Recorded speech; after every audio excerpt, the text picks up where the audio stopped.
Are you a bad delegator? Resist reverse or upward delegation. Don't let others hand the job back to you.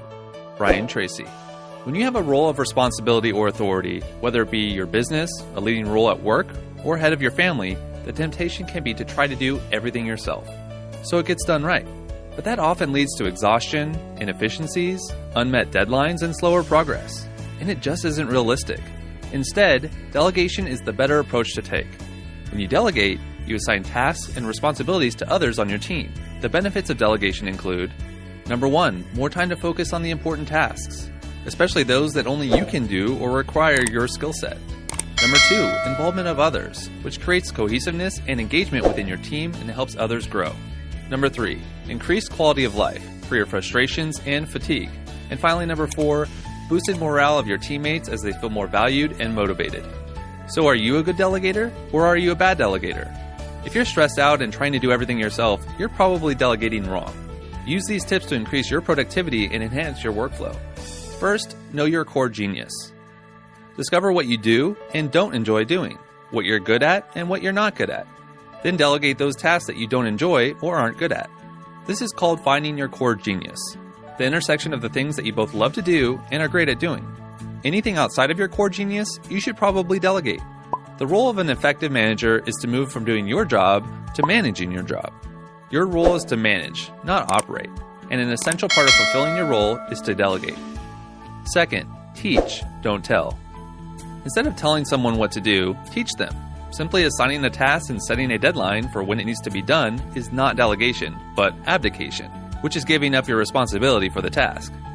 Teaching a person how to complete the delegated task allows them to actually learn how to do it. At first, this may seem time-consuming, but the initial time and effort put into instructing will create better results, not just for the project, but for the self-worth and professional growth of the person completing the task. Excellent managers are able to elicit the highest quality of performance from those they manage. Teaching someone how to complete a task increases their productivity and ensures higher-level results. Third, trust your team. As you're deciding which tasks to delegate, choose a member of your team who has both the skills and knowledge to complete the task successfully.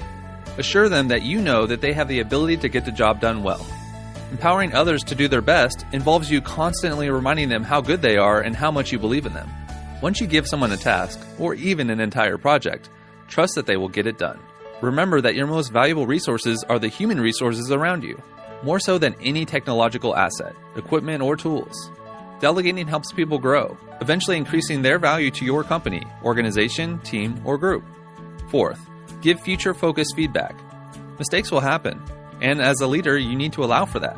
When improvements need to be made, give solution-oriented feedback. Instead of criticizing what they've done wrong, focus on what could be done better next time. Let people learn from their mistakes. People are more likely to be willing to take on delegated tasks when they're made to feel valuable. A good leader builds self-esteem. Instead of focusing on the mistake and who's to blame for it, focus on the solution. Be honest and objective about the distance between what is expected and what actually occurred. Then invite ideas on how the problem can be solved. Remember, building up people builds up your organization. Not only should you uplift someone when mistakes are made, but you should also show your appreciation for a job well done. Say thank you. Recognize how their input made the project a success. This will infuse motivation, loyalty, and confidence for the next time you need to delegate responsibilities. Finally, moving from a bad delegator to a good one catapults your success as a manager and a leader. By finding your core genius, teaching people how to complete a task, trusting your team to get it done, and giving future-focused feedback, you can delegate correctly and increase the success of any entity you're in charge of.